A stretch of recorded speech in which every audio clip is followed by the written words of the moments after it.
clase número 11. Clase número 11 de la materia Teología Sistemática, trimestre número 3. ¿Ok? Bien, ya la semana pasada entramos al punto de la escatología. ¿Okay? Ya explicamos lo que es la escatología. Vimos algunas cosas sobre cómo es la división o cómo se divide, en este caso, apegándonos a las Escrituras, cómo es la división de lo que la Biblia menciona. ¿Okay? Hablamos de este siglo y hablamos del siglo venidero, pero les dije que había otras dos posturas más que debemos nosotros conocer. No me voy a enfocar en las dos posturas más, agrandándolas en este caso, simplemente voy a abordar una de las posturas que es la más conocida y, como les digo, es la que más se conoce.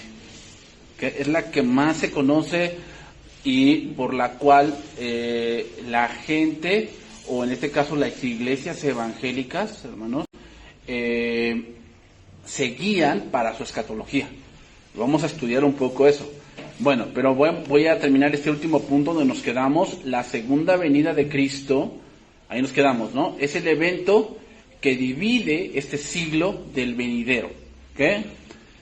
La segunda venida de Cristo es el evento que divide este siglo del venidero. Y dimos el primer punto, que es el argumento de la resurrección.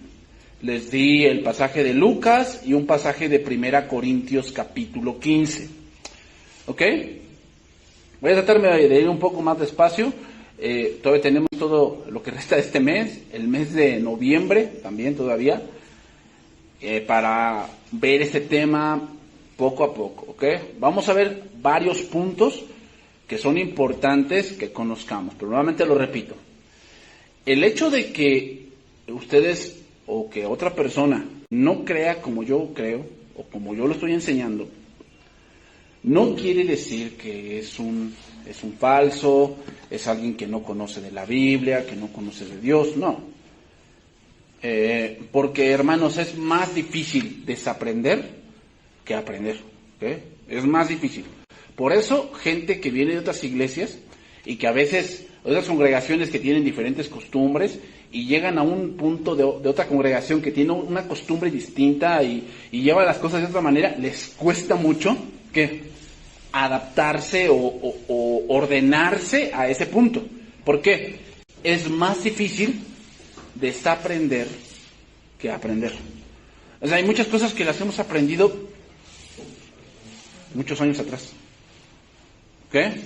Entonces, yo entiendo que tal vez para algunos es difícil, ¿ok? Pero no es imposible. Dimos el punto número 2, el argumento de la ciega, ¿ok? Y ya vimos ese pasaje, el pasaje del trigo y la cizaña, Mateo capítulo 13, verso 39 al 43. Vimos allí que la ciega es el fin del siglo. ¿Qué cosa es el fin del siglo? La segunda venida, porque después dice en el versículo 39, y los segadores son los ángeles. ¿Ok? De manera que como se arranca la cizaña y se quema en el fuego, así será en el fin de este siglo. Ya vimos la división, el siglo, este siglo y el venidero. Este siglo comenzó desde la caída de Adán, o desde que fue creado Adán, hasta la segunda venida de Cristo. Ahí termina este siglo. Y después viene el siglo venidero. Así es como lo divide las Escrituras. Ya les di varios versos para que lo vean. Número 3 de este punto, el argumento basado en la vida eterna. O sea, ¿por qué decimos que el fin del siglo es la segunda venida de Cristo? El tercer punto es el argumento basado en la vida eterna. Es decir, la vida eterna, hay dos conceptos que debemos tener bien claros en la Biblia. Número 1, el concepto de que la vida eterna ya la estamos viviendo. ¿Ok? Así lo dice Efesios capítulo 1, ¿no? Que Cristo nos ha sentado en los lugares celestiales. No dice nos sentará, dice nos ha sentado con Cristo en los lugares celestiales.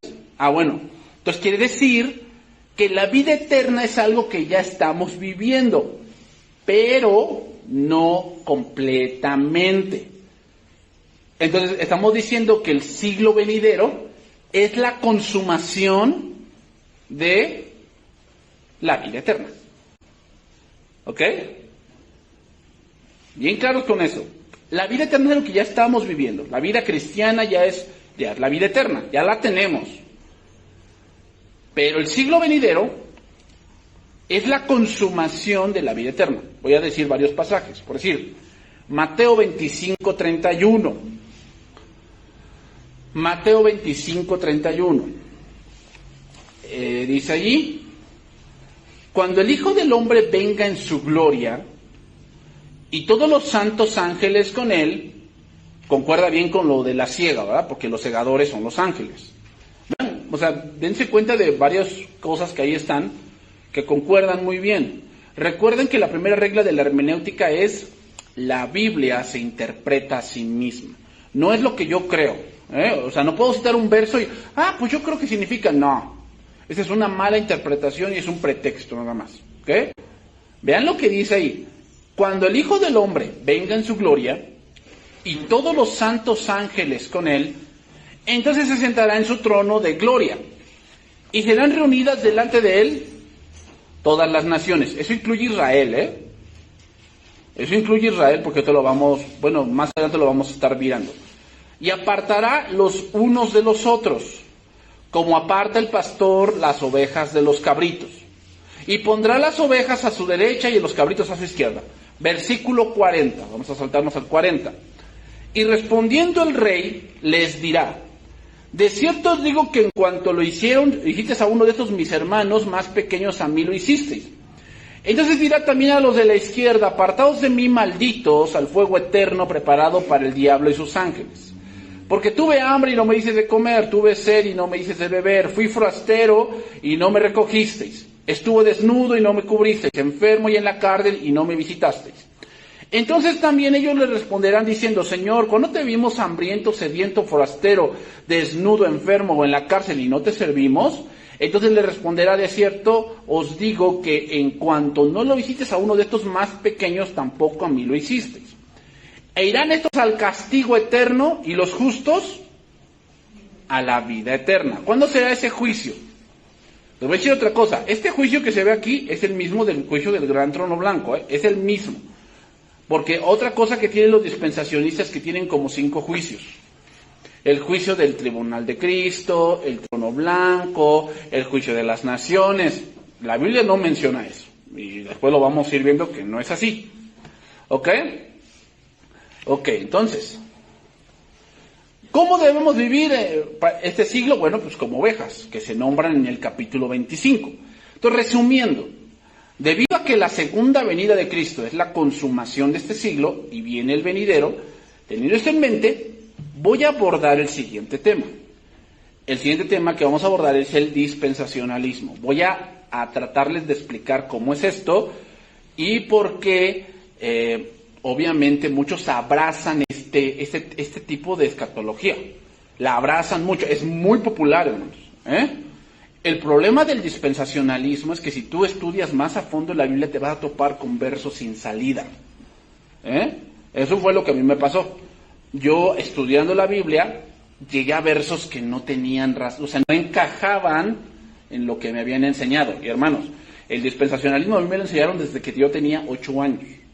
O sea, toda mi juventud, toda mi niñez, yo estuve bajo este punto y muchos creen de esta manera. Entonces, quiero tocar este tema porque en la mayoría de las congregaciones es la manera en que la escatología se enseña. La mayoría. ¿Ok? Entonces, quiero a partir de ahorita dar un panorama general del dispensacionalismo. ¿Ok? ¿Qué cosa es el dispensacionalismo? Vamos a empezar por ahí. Bueno, es un sistema de teología profética, en pocas palabras, son aquellos, o los dispensacionalistas, son aquellos que creen en el rapto pretribulacional. ¿Cómo es esto? Bueno, es algo que todos conocemos. Antes de que el anticristo aparezca, viene el rapto de la iglesia. Creo que todos estamos familiarizados con eso. ¿Ok? Viene el rapto de la iglesia y entonces se abre un trecho de 7 años de tribulación. ¿Verdad? Y se divide en dos: 3.5, tribulación, 3.5, la gran tribulación. Y cuando pasan 7 años de tribulación, ¿qué pasa? Viene Cristo, defiende a Israel e inaugura un reino de 1000 años. ¿Ven? Todos saben eso, todos ya lo saben. Y después de los 1000 años, Satanás es suelto, engaña a muchas naciones. Y cuando rodean Jerusalén, entonces desciende fuego del cielo y los consume a todos, y después viene el juicio final. Eso es el sistema dispensacional, ¿ok? Los dispensacionalistas, hermanos, ponen muchos énfasis en la enseñanza de la profecía y el retorno inminente en cualquier momento de Cristo, ¿ok? Entonces salen frases como: nosotros no vamos a vivir eso. Bueno, según un sector del dispensacionalismo, la generación que ha visto la restauración de la nación de Israel en el año de 1948 es la última generación, según ellos. Esto implica que la segunda venida de Cristo está a punto de ocurrir, porque sacan versos como: cuando vean que la rama de la higuera está tierna es porque está cerca el fruto. ¿Okay? Y dicen la higuera o esta rama es Israel. Entonces, esta gente está los ojos puestos en Israel. ¿Qué pasa con Israel? Y que cuando construyen su templo, y cuando inauguran los sacrificios, y cuando el sacerdocio, y la vaca la sana, y cosas así. Los puntos principales del dispensacionalismo son los siguientes. Número 1. Eso es lo que distingue mucho el dispensacionalismo. Número 1. Hay una distinción marcada entre Israel y la iglesia. O sea, ellos dicen, hay algunas profecías que son para Israel y hay otras profecías que son para la iglesia. Entonces, al dividir las cosas así, ellos argumentan que cuando venga la tribulación, la iglesia no está. Por lo tanto, la tribulación, Dios se dedica exclusivamente a Israel. ¿Ok? Dice, como que ahorita Dios anda peleado con Israel y nada más está dedicado a la iglesia. Pero cuando Dios se lleva a la iglesia, entonces Israel tendrá su oportunidad. Y les voy a dar los versos de cómo ellos lo manejan. Número 2. El principio de interpretación literal. Hermanos, hay cosas que sí se toman literal. O sea, hay cosas que no podemos decir, por decir, que José fue vendido. Entonces, bueno, es que ahí vendido no significa vendido, significa bla, bla, bla, bla, bla. No. Es historia y significa eso. Que José fue vendido. Y así lo debemos tomar como literal. Pero hay cosas, hermanos, que no son literales. No son literales. Bueno. Entonces voy a dar algunas doctrinas derivadas de estos dos principios. ¿Ok? Doctrinas derivadas de estos dos principios. O sea, ¿qué es lo que se ha desarrollado con ese tipo de pensamiento? Número 1.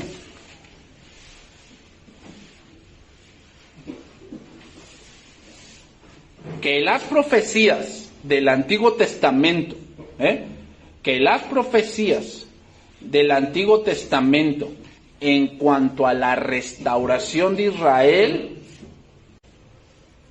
serán cumplidas literalmente. Es decir, ellos creen que Jerusalén será nuevamente edificada, eso es lo que ellos creen, será nuevamente edificada y que ahora sí Israel será la potencia mundial que gobierne en el milenio. Es lo que ellos creen. ¿Ok? Número 2. Que el reino milenial es algo literal.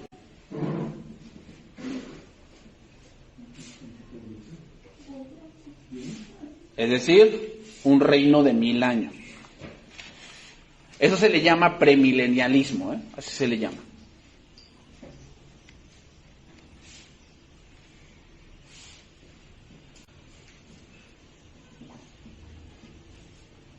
¿Ok?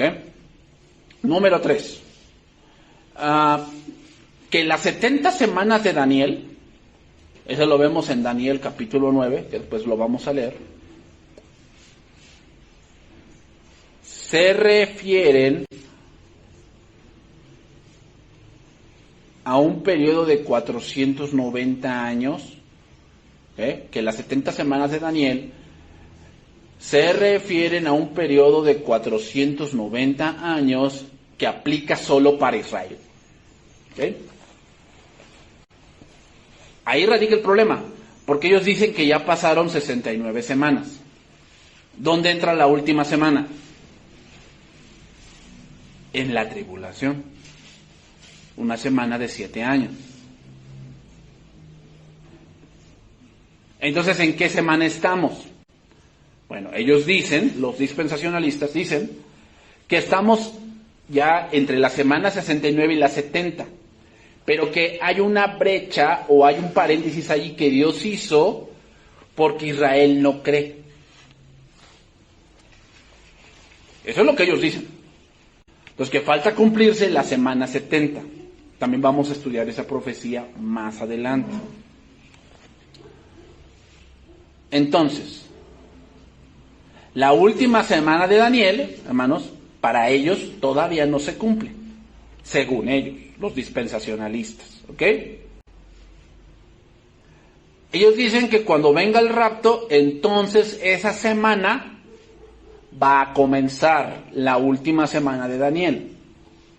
Bueno, por eso les digo, hermanos, aquellos que a lo mejor creen así, no quiere decir que están mal. Yo solamente conozco la verdad. No, eso es un gran error. Pero, como les digo, lo más apegado a la Biblia es lo verdadero. Número 4.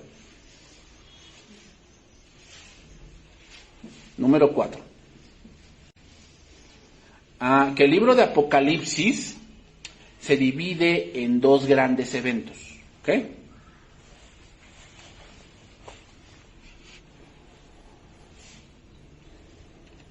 La primera es las 7 iglesias y la segunda, todos los juicios que vienen. ¿Ok? Ellos dividen así el Apocalipsis.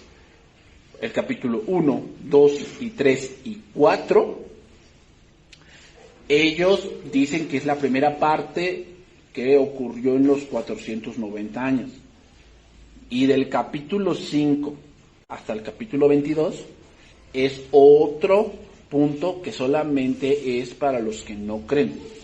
Eso es como ellos lo ven. Y ya se los expliqué, tribulación, gran tribulación, así lo dividen. Número 5. La venida de Cristo para ellos ocurre en 2 etapas. La venida de Cristo para ellos ocurre en 2 etapas. Número 1, la etapa del rapto. La etapa del rapto.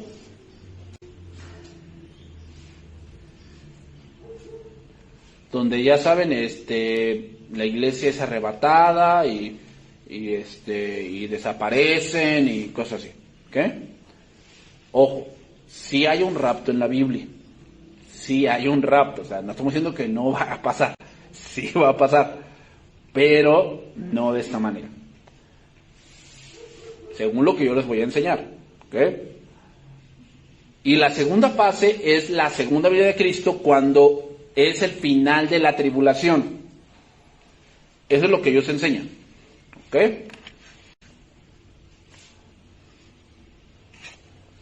Número 6.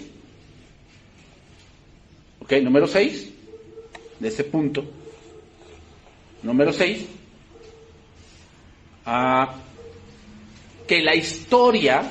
Ok. Que la historia se divide en 7 dispensaciones. Yo te las voy a mencionar. ¿Ok?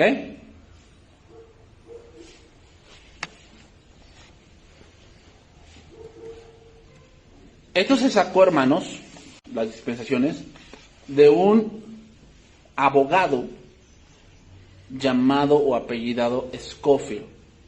Él sacó una Biblia en el 1909, la Biblia Scofield. De ahí él, que tuvo mucho estudio con el dispensacionalismo, sacó esta parte de las dispensaciones. Se las voy a mencionar. Número 1, la inocencia.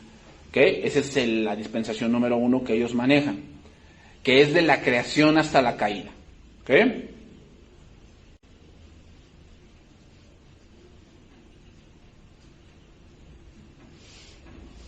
Número 2, la conciencia. Esa es la dispensación número 2, que es de la caída hasta el diluvio. ¿Ven?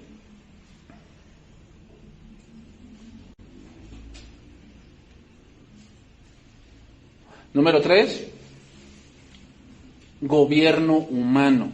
Gobierno humano. Esa es la tercera dispensación que ellos dicen, que es del diluvio hasta Abraham. ¿Ok? Del diluvio hasta Abraham. Esa es la tercera dispensación que ellos manejan. Número 4, la de la promesa. La dispensación de la promesa.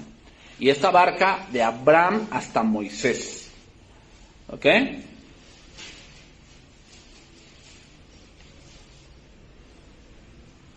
Número 5, la dispensación de la ley. ¿Ok? La dispensación de la ley, que abarca de Moisés hasta Cristo. Ahí viene este punto o este dicho que dicen muchos, es que ya no estoy bajo la ley, ¿no? O es que eso era de la ley y salen con esa dispensación. Es que en esa dispensación pues, de la ley pues había aplicado la ley. Ahora ya estamos en la gracia y sale de ese tipo de pensamientos, ¿no? ¿Ok? Luego sigue la dispensación en la que ahora nos encontramos, que es la dispensación de la gracia, ¿ok? Que es la edad de la iglesia. ¿Ok? Esa es la sexta dispensación. Espero la próxima semana, hermanos, ponérselos ya aquí en el proyector porque quiero enseñarles varias cosas, ¿ok? Aquí en el proyector para que lo puedan ver de una manera más didáctica. Y la número 7 es la del milenio. ¿Okay? Ellos dicen que la del milenio es cuando Cristo viene a instaurar el reino milenial. Okay. Ahora, ¿cómo se dice o qué pasa o cómo se hace el cambio de las dispensaciones? Bueno, ellos dicen que la dispensación consiste en que Dios da una revelación. En esa dispensación Dios se revela, por decir, en la inocencia. Dios revela que cualquiera que desobedece muere, y se lo dice a Adán, ¿no?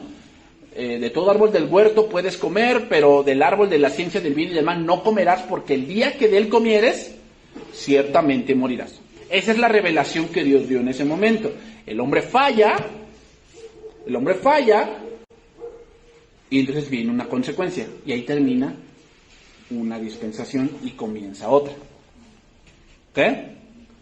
En la conciencia, Dios los deja andar a los hombres por su conciencia, Génesis capítulo 6, y vio que el designio del corazón del hombre era de continuo solamente el mal.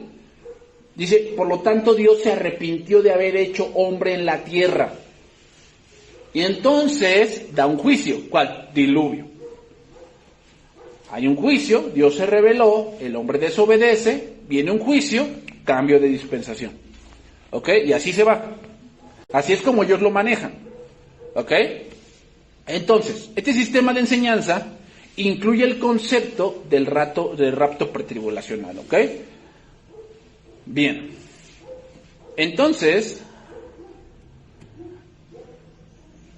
voy a ir más adelante.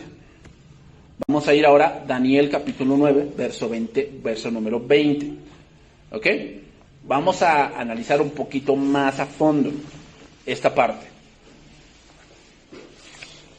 ¿Ok? Vamos a analizar un poquito más a fondo esta parte. Este es un pasaje difícil, pero si nos vamos con cuidado, podemos entender a qué se refiere. ¿Ok? Este pasaje de Daniel 9:20 es el pasaje de la profecía de las 70 semanas. Y vamos a empezar por allí porque hay cosas que los dispensacionalistas dividen y por lo tanto sacan todo lo que ellos tienen en su teología. Voy a empezar a leer Daniel capítulo 9, verso 20. Aún estaba hablando, llorando y confesando mi pecado y el pecado de mi pueblo Israel, y derramaba mi ruego delante de Jehová mi Dios para el monte santo de mi Dios. Aún estaba hablando en oración cuando el varón Gabriel, a quien había visto en la visión del principio, volando con presteza, vino a mí como a la hora del sacrificio de la tarde. Y me hizo entender y habló conmigo diciendo: Daniel, ahora ha salido para darte sabiduría y entendimiento. Al principio de tus ruegos fue dada la orden y yo he venido para enseñártela, porque tú eres muy amado. Entiende pues la orden y entiende la visión. 70 semanas están determinadas sobre tu pueblo y sobre tu santa ciudad, para determinar la prevaricación, y poner fin al pecado y expiar la iniquidad, y para traer la justicia perdurable y sellar la visión y la profecía y ungir al santo de los santos. Sabe pues y entiende que desde la salida de la orden para restaurar, ¿cuándo fue eso? Cuando se hizo el libro de Nehemías, y eso fue con los persas, el rey Ciro. Ahí fue donde comienza esta profecía. Sabe pues y entiende que desde la salida de la orden para restaurar y edificar a Jerusalén hasta el Mesías príncipe, habrá 7 semanas. Si estamos hablando que 7 por 7, ¿cuántos son? 49, ¿ok? Y 72 semanas se volverán a edificar la plaza y el muro en tiempos angustiosos. ¿Se acuerdan cómo edificaron el muro el profeta Nehemías? Fue con mucha angustia, porque primero mandaron mensajeros a Ciro, que estos hombres eran ladrones, que no los querían en la tierra, después les derribaban el muro, después dice que edificaban el muro con una mano y con la otra mano tenían la espada. Eran tiempos angustiosos, ¿ok? Después de las 72 semanas, se quitará la vida al Mesías, mas no por sí. Y el pueblo de un príncipe que ha de venir destruirá la ciudad y el santuario, y su fin será con inundación, y hasta el fin de la guerra durarán las devastaciones. Y por otra semana confirmará el pacto con muchos, y a la mitad de la semana hará cesar el sacrificio y la ofrenda. Después, con la muchedumbre de las abominaciones vendrá el desolador, y hasta que venga la consumación y lo que está determinado se derrumbe sobre el desolador. Okay. Aquí vemos una profecía, como les dije, difícil, fascinante, lo cual no voy a explicar ahorita, vamos a explicarla más adelante, pero ahorita no. Porque hay muchas posturas con el significado de este pasaje, ¿ok? Entonces ya les dije un poco sobre el dispensacionalismo. Ahora, ¿quién es el que inició todo esto del dispensacionalismo? El dispensacionalismo comenzó allá en Inglaterra. Ahí comenzó con un hombre llamado John Darby, así se llamaba, John Darby, en el 1870. Más o menos por ahí se fue gestando esta forma de dividir las escrituras. ¿Okay? Después Scofield, en el 1909, como se lo mencioné, él con su Biblia, Scofield, fue que llegó a mucha gente con esa Biblia. Y entonces mucha gente empezó a estudiar esa Biblia Scofield y empezaron a tomar esa visión escatológica. ¿Ok? Entonces, yo también, hermanos, fui enseñado varios años por este punto. Y ahora que entiendo otras cosas, pues no quiere decir que todos esos años fueron perdidos, porque no es así. Porque, hermanos, no quiere decir que los que tengan eso, pues toda su teología está mal. No. ¿Ok? Entonces, ya les dije todo el punto de las dispensaciones que ellos tienen. ¿Ok? Entonces, número uno, del cómo llegaron a esas dispensaciones. Número uno es que todo lo toman estrictamente literal. ¿Ok?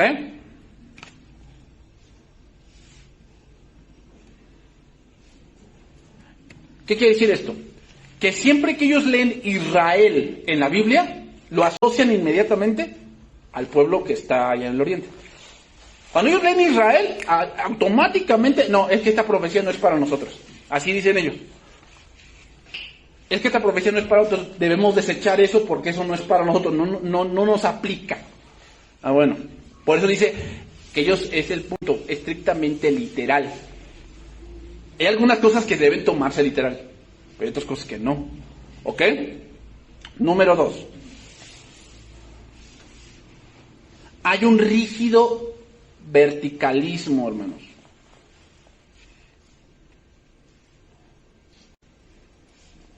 Es decir, aquí se acaba esta dispensación sí o sí por esto y esto y esto y esto.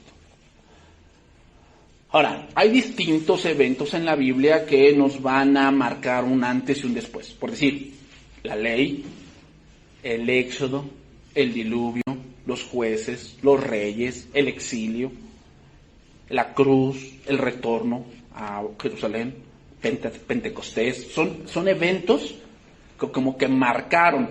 ¿Marcaron qué? La historia de ciertas cosas, pero no quiere decir que Dios cambió ahí.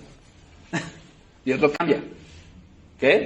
Pero son eventos que marcan, que nos hacen tener una más revelación respecto a la redención. Pero por decir, también ellos dicen, por decir, les voy a decir lo que dice Scofield respecto a una dispensación. Una dispensación es un periodo de tiempo durante el cual el hombre es puesto a prueba. ¿Ok? Según ellos. En referencia a cierta revelación específica. Eso es lo que dice Scofield. De hecho, hay un libro, se llama, el autor se apellida Chofer, que se le llama El dispensacionalismo de hoy, donde él explica esta parte igual. Y habla también sobre este tipo de definiciones, por decir. Entonces, una dispensación es un periodo de tiempo durante el cual el hombre es puesto a prueba, en referencia a cierta revelación específica de la voluntad de Dios. Y cada una de esas revelaciones tiene los siguientes elementos, como se los dije. Número 1, pues una nueva revelación de Dios. ¿Ok? Una nueva revelación de Dios. Ahí se abre una dispensación. Una nueva revelación de Dios. ¿Ok? Por decir, cuando se entra al gobierno humano, ¿cuál es la nueva revelación de Dios? El arco. El arco en las nubes. Recuerden que baja Noé del arca y entonces dice, mi arco estará en las nubes. Esa es una nueva revelación. Una prueba, número 2, de Dios hacia el hombre. Que vayan y poblen la tierra y multiplíquense. ¿Y qué sucede después? Babel. ¿No? Confusión. Número 3, el hombre fracasa. Esa es la número 3. Y la número 4, pues Dios tiene que castigar. ¿Ok? Así son las dispensaciones.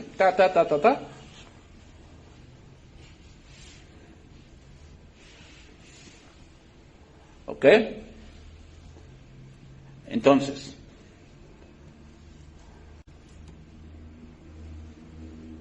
para ellos hay ciertas promesas que se dieron en cierta dispensación que ya no están vigentes, según ellos.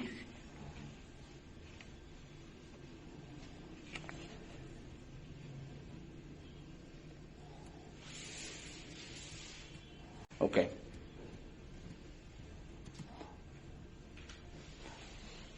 Entonces, hermanos, desde el Génesis hasta Apocalipsis,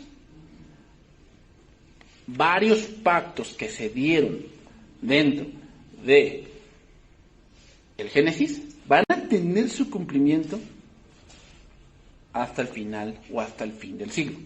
¿Ok? Número 3. La separación radical del Israel con la iglesia.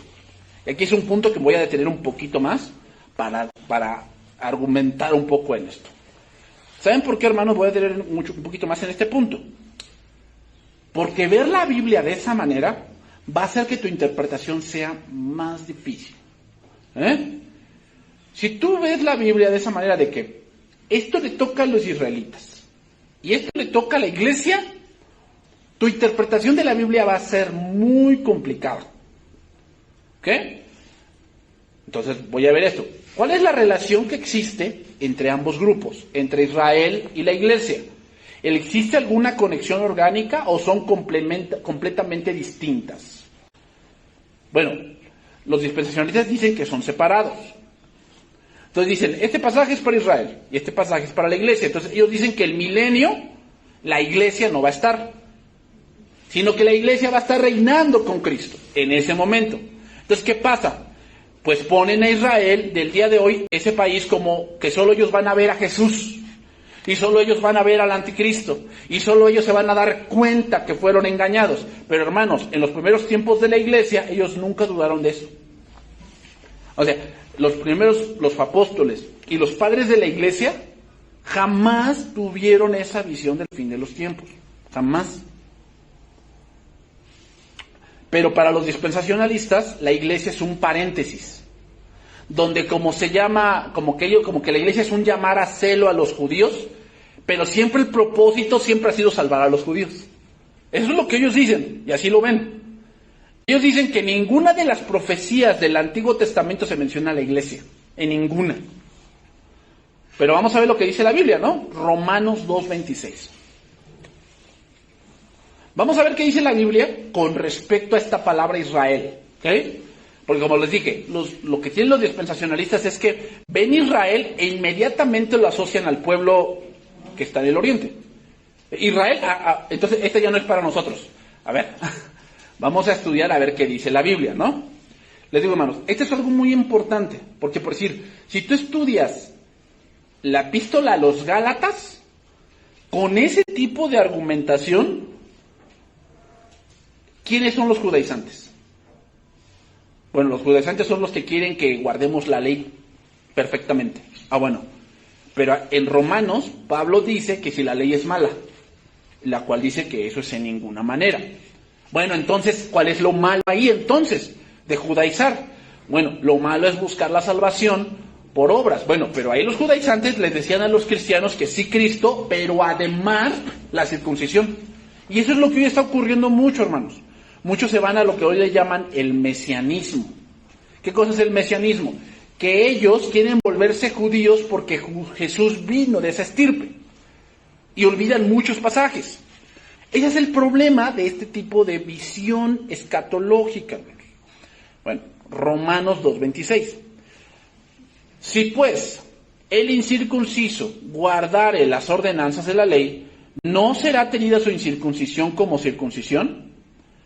Y el que físicamente es incircunciso, pero guarda perfectamente la ley, ¿te condenará a ti? Que con la letra de la ley y con la circuncisión eres transgresor de la ley. Pues no es judío el que lo es exteriormente, o sea, no es por nacimiento, sino ni en la circuncisión la que hace exteriormente en la carne, sino que es judío el que lo es en el interior. Y la circuncisión es la del corazón, en espíritu, no en letra. La alabanza del cual no viene de los hombres, sino de Dios. A ver, ¿cuál es el ritual que marcaba a un judío y lo separaba de las otras naciones? La circuncisión, que ahí lo dice. Entonces, ¿quiénes son los verdaderos judíos? ¿Quiénes son, según este pasaje?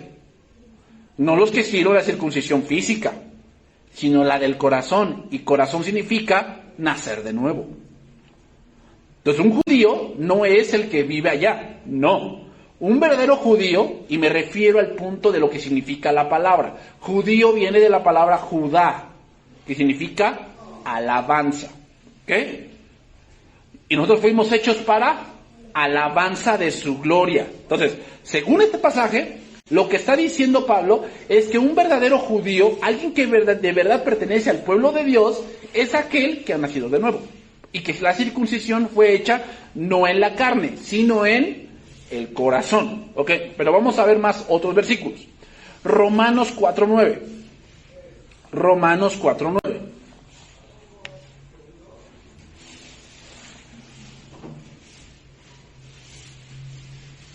Dice ahí: ¿es pues esta bienaventuranza solamente para los de la circuncisión? Aquí en el capítulo 4, Pablo está hablando de cómo creyó Abraham. ¿Qué?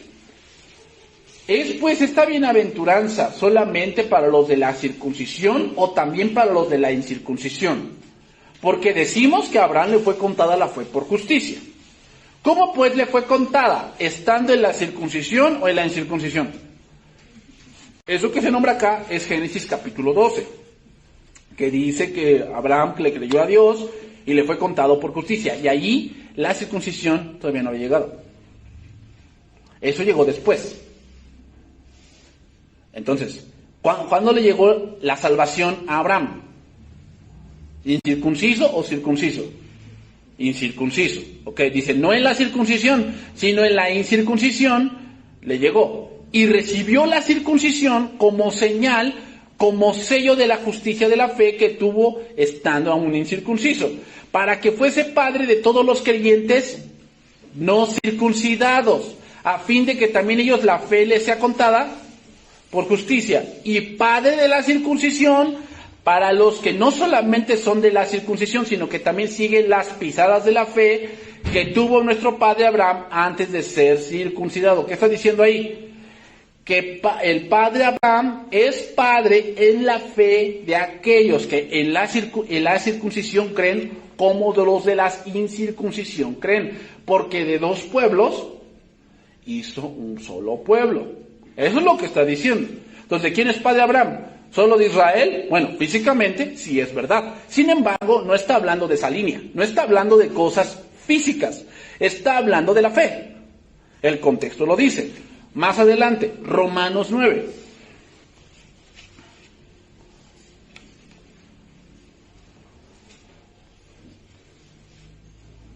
Una de las cosas que aquí en este pasaje, Romanos 9, hermanos, es uno de los pasajes que es más difícil traducir cuando tenemos esta visión, y es el punto de tener un remanente. ¿Qué cosa es el remanente? Unos pocos. Unos pocos. Pregunta, ¿quién es el remanente?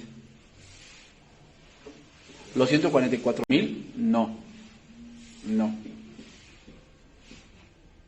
¿Quién es el remanente? El pueblo que ha creído. El pueblo que ha creído. No de Israel, de todos, de todo el mundo. Romanos 9:6. No que la palabra de Dios haya fallado, porque no todos los que descienden de Israel son israelitas. Bueno, sí, es que algunos son hijos de polacos con israelitas. No estamos refiriendo a eso. No nos estamos refiriendo a eso. Pablo no está hablando de eso. No está hablando de las mezclas. Ni por ser descendientes de Abraham son todos hijos, sino en Isaac te será llamada descendencia. Esto es, no los que son hijos según la carne son los hijos de Dios, sino los que son hijos según la promesa son contados como descendientes. ¿Cuál es el verdadero Israel? ¿Los descendientes de Abraham? ¿Físicamente? No. El verdadero Israel son aquellos que han creído en la promesa.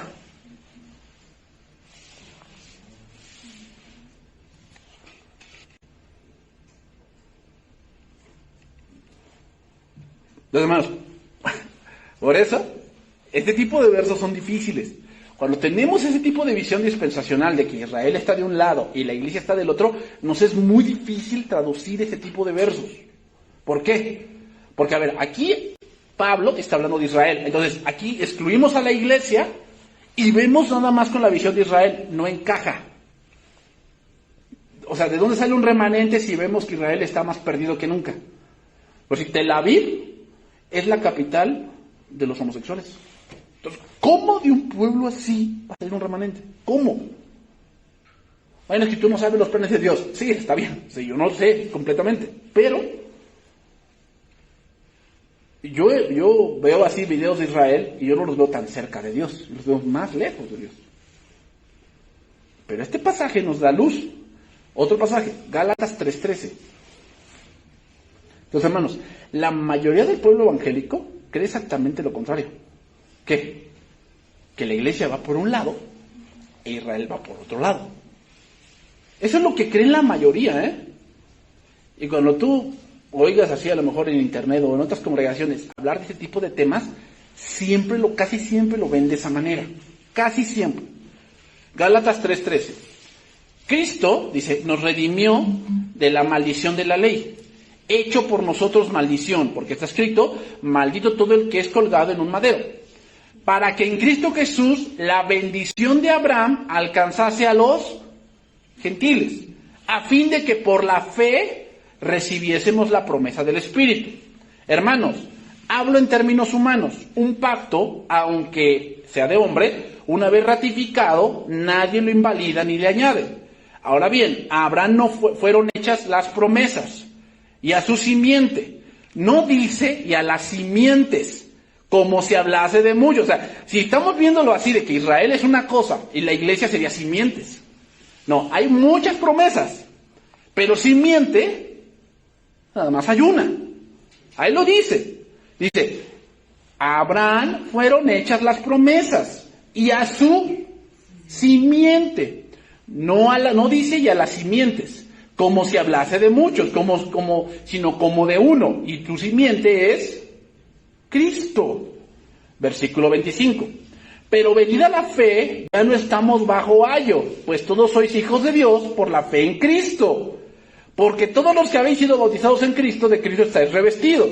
Ya no hay judío ni griego, no hay esclavo ni libre, no hay varón ni mujer. ¿Por qué? Porque todos sois uno en Cristo. Lo que está diciendo ahí Pablo no quiere decir que ya en la iglesia no hay distinción, no está diciendo eso, no está hablando de autoridad, está hablando de lo que somos en Cristo. Porque muchos sacan este verso y ya ve, o sea, la mujer sí puede ser pastora porque ya no hay hombre y mujer, no está hablando de eso.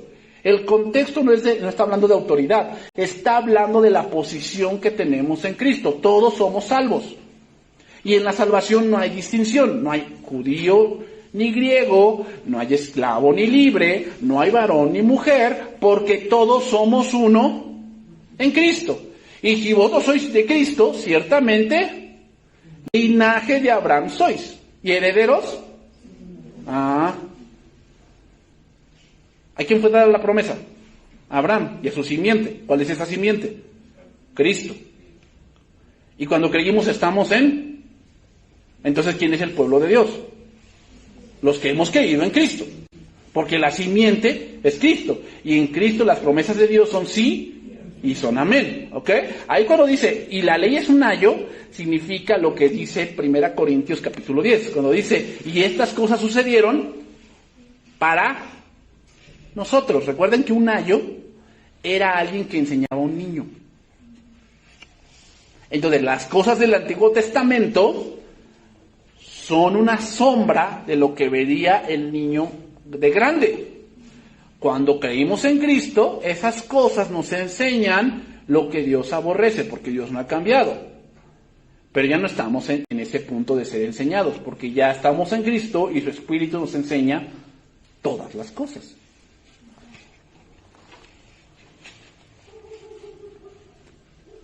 Entonces, cuando creímos, estamos en Cristo. Entonces, hermanos, veamos otro pasaje. Hechos capítulo 2. ¿Qué hacemos con estos pasajes, hermanos? Por eso les digo, o sea, cuando tenemos ese tipo de visión, vamos a llegar a ese tipo de pasajes y va a estar muy difícil traducirlos. Va a ser muy difícil. Y vamos a tener que inventar. A ver cómo lo hacemos encajar en este punto. Hechos 2. Entonces Pedro, versículo 14, poniéndose en pie con los 11, alzó la voz y les dijo: varones judíos y todos los que habéis estado en Jerusalén, esto es notorio y oíd mis palabras. ¿Qué fue el contexto? ¿Cuál es el contexto de esto? Pentecostés. ¿Ok? ¿A qué nos referimos con eso? ¿Qué hubo en Pentecostés? La venida del Espíritu Santo. Y entonces, en la venida del Espíritu Santo, todos empezaron a hablar en lenguas y dijeron que estaban ebrios. Entonces Pedro dio la primera cátedra, por eso él se leyó las llaves. Las llaves es para qué? Para abrir. No es para que vayas al cielo y ahí te encuentras a Pedro y te abre la puerta. No. Llave significa autoridad en la Biblia. Y significa que él fue el que comenzó el punto de la iglesia. Eso significa. Y a ti te daré las llaves. O sea, él iba a dar la primera cátedra que iba a abrir el panorama de la iglesia. Entonces dice ahí: ¿por qué estos no están ebrios, como vosotros suponéis? Pues es la hora tercera del día, son las 9 de la mañana, o sea, los judíos comenzaban a contar desde las 6 de la mañana, entonces la hora tercera, más 3, serían las 9 de la mañana, ahí empieza las 9 de la mañana, entonces, bueno, en esta época pues sí, ¿no? Se la siguen derecho, pero en ese tiempo no. Mas esto es lo dicho por el profeta Joel. Fíjate lo que dice, o sea, Pedro está diciendo que la promesa hecha al profeta Joel, un judío, y ese libro dado a los israelitas se aplica a la iglesia. Los dispensacionalistas dirían: bueno, sí dice que el profeta Joel, pero solamente fue una probadita. Eso va a ser en el milenio. Ellos dicen así. Eso de Joel fue una probadita de lo que vendrá después en el milenio. Así lo encajan ellos. Por eso les digo, hermanos, cuando traemos ese tipo de visión, llegamos a este pasaje y ¿cómo lo traducimos? En los postreros días, dice Dios, derramaré de mi espíritu sobre toda carne, y vuestros hijos y vuestras hijas profetizarán, y vuestros jóvenes verán visiones, y vuestros ancianos soñarán sueños. Mira, vamos a ver otro pasaje. Hechos capítulo 15. Hechos capítulo 15. Por eso les digo, hermanos, tener ese tipo de visión nos va a dificultar un poco el discernir. Tú dices: bueno, pues es que a mí me enseñaron así. Bueno, sí, tal vez sí, está bien. Y a lo mejor voy a quedar así, está bien, también, no hay problema. O sea, yo no tengo ningún problema. Pero, como les digo, o sea, yo lo viví y te va a costar ciertos pasajes distinguir y traducir. Entonces, Hechos 15, versículo 12. Entonces toda la multitud cayó y oyeron a Bernabé y a Pablo que contaban cuán grandes señales y maravillas había hecho Dios por medio de ellos entre los gentiles. Y cuando ellos callaron, Jacobo respondió diciendo: varones hermanos, oídme. Simón ha contado cómo Dios visitó por primera vez a los gentiles, con Cornelio, ¿no? Para tomar de ellos pueblo para su nombre. Y esto concuerda con las palabras de los profetas, como está escrito: después de esto volveré y reedificaré el tabernáculo de David que está caído, y repararé sus ruinas y lo volveré a levantar. A ver, un dispensacionalista diría aquí se refiere a la reconstrucción del templo, porque ellos lo toman literal. Pero se olvidan del pasaje de Juan capítulo 4. No le dijo la samaritana: Señor, ustedes dicen que en Jerusalén hay que adorar, y nosotros decimos que en este monte. ¿Dónde? ¿Y qué le dijo Cristo? De cierto te digo que vendrá la hora que ni en Jerusalén ni en este monte adoraréis, porque Dios es espíritu, y los que adoran en espíritu y en verdad es necesario que adoren. Por lo tanto, teniendo esa visión, no se refiere a un lugar. Es obvio que ya Cristo dijo: no es el lugar, es el corazón.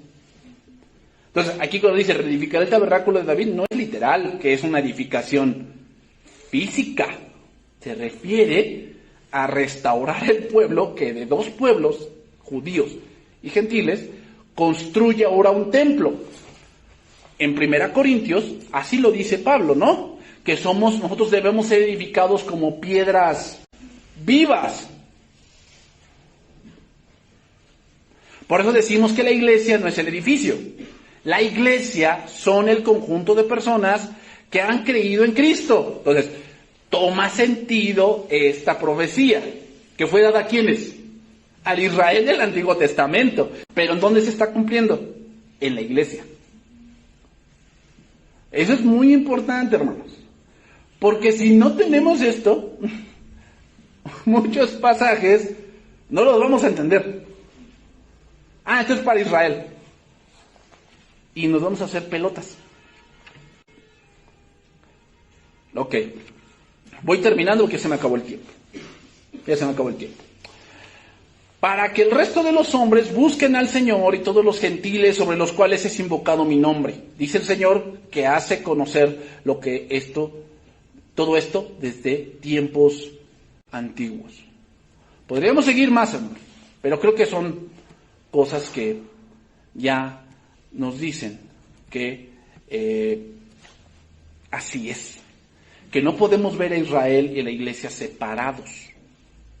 Tenemos que ver que de dos pueblos hizo uno. Y la carta que lo confirma más es la carta a los Efesios. Es la que más confirma ese tipo de teología. ¿Okay? Voy a citar un verso más, nada más anótenlo, se lo voy a leer rápidamente. Jeremías 31:31. He aquí que vienen días, dice Jehová, en los cuales haré nuevo pacto con la casa de Israel y con la casa de Judá. Fíjate cómo lo dice. Con la casa de Israel y con la casa... Entonces, inmediatamente un dispensacionalista dice, ese nuevo pacto se refiere a la tribulación cuando Dios va a tratar con Israel. Bueno, literal, ¿no? No como el pacto que hice con sus padres el día que tomé su mano para sacarlos de la tierra de Egipto, porque ellos invalidaron mi pacto. Pero este es el pacto que haré con ellos. Después de aquellos días, dice Jehová, daré mi ley en su mente y la escribiré en su corazón. Y yo seré a ellos por Dios y ellos me serán por pueblo. Pero si nos vamos más adelante, en Hebreos capítulo 8, verso 6, dice, pero ahora tanto mejor ministerio es el suyo, cuanto es mediador de un mejor pacto. Y dice que iba a ser un nuevo pacto. ¿Qué dijo Cristo en la última cena? Esta es mi sangre del nuevo pacto. Entonces, ¿ese pasaje de Jeremías ya se cumplió o no? No, es que eso es para Israel. A ver, no. Tranquilo, a ver. Si tú lo ves de esa manera, pues sí nos ha cumplido.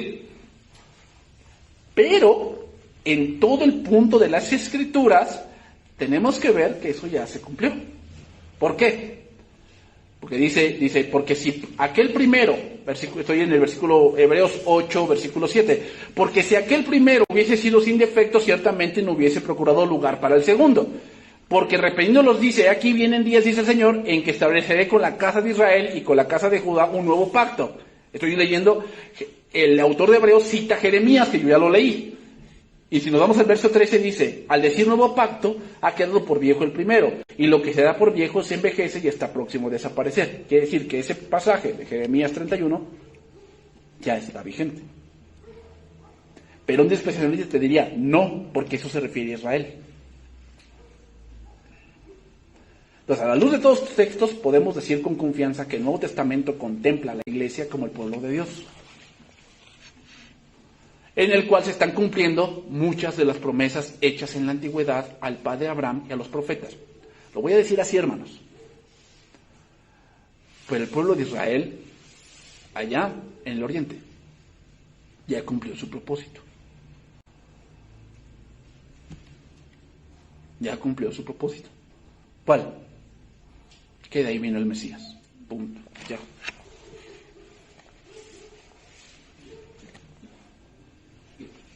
Ya, hasta ahí. Ya no va a haber de que, Dios retoma con ellos. No, porque ese nuevo pacto ya está hecho. ¿Quién es el Israel de Dios? La iglesia. Ese es el Israel de Dios. Lo dice Gálatas capítulo 6. Aquí le voy a dejar, hermanos, porque después hay que meternos ahora a la profecía de las 70 semanas. Y hay que ver por qué los dispensacionalistas dicen que esa última semana no se ha cumplido.